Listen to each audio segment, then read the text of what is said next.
नमस्कार, मैं आलोक मिश्रा आप सभी का मिश्रा एसोसिएट फर्म में वेलकम करता हूं। आज हम लोग बात करने वाले हैं जीएसटी और इनकम टैक्स और एक बिजनेसमैन की एक्टिविटी के बारे में। और हम ये भी बात करने वाले हैं कि जो हमारी टैक्सेबल लिमिट को बढ़ाया गया है उससे कुछ बिजनेसमैन को बहुत ही खतरा होने वाला है। एक चीज़ हमेशा हम लोग नोटिस करते हैं, एक बिजनेसमैन कभी भी अपनी एक्चुअल इनकम शो नहीं करता है। कौन सा बिजनेसमैन?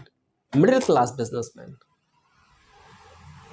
मिडिल क्लास बिजनेसमैन वो अपनी एक्चुअल इनकम ना कभी सीए को बताता है, ना कभी एडवोकेट को बताता है, ना किसी को बताता है। उसको ये लगता है कि ये हम फायदे वाली चीज़ कर रहे हैं या हमें इससे बहुत फ़ायदा हो जाएगा। नो, अब उसको नुकसान होने वाला है। हम आपको एक ऐसे बिजनेसमैन की कहानी सुना रहे हैं और ऐसे बहुत होंगे और आप इसको रिलेट करोगे। ऐसे बिजनेसमैन हैं जो पूरे साल की इनकम को 1 लाख रुपए में दिखाते हैं,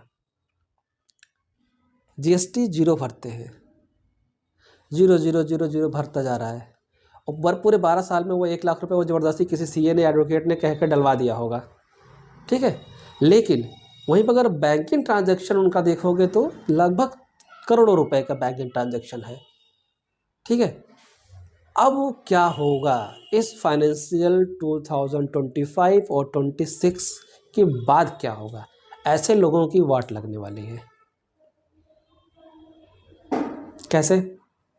देखिए, अभी आपने सुना होगा कि जीएसटी डिपार्टमेंट और इनकम टैक्स डिपार्टमेंट में एक अरेंजमेंट हुआ है कि GST department income tax department की डेटा को एक्सेस कर सकता है और income tax department GST department की डेटा को एक्सेस कर सकता है।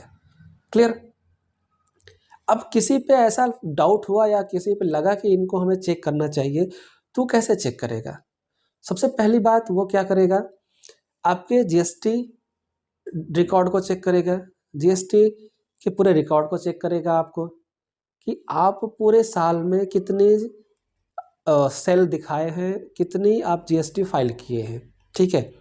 तो हमें देखने को मिलता है कि पूरे साल में हमने 1 लाख रुपए का सेल दिखाया हुआ है, ठीक है। लेकिन वहीं पर अगर हम बैंकिंग ट्रांजैक्शन की बात करें, वहाँ पे लगभग 1 CR के ऊपर का ट्रांजैक्शन दिखाई देता है। क्लियर? अब यहाँ पे क्या होगा, यहाँ पे जैसे ही इनकम टैक्स डिपार्टमेंट बैठेगा स्क्रूटनी के लिए, जानकारी के लिए, तो पहला क्वेश्चन उसका यही होगा, अच्छा एक चीज़ होता है कि जो हमने बताया कि 12 लाख रुपए से नुकसान क्या होगा। 12 लाख रुपए से नुकसान होगा कि अभी 12 लाख रुपए तक टैक्स वाली इनकम है, ध्यान देना। 12 लाख रुपए तक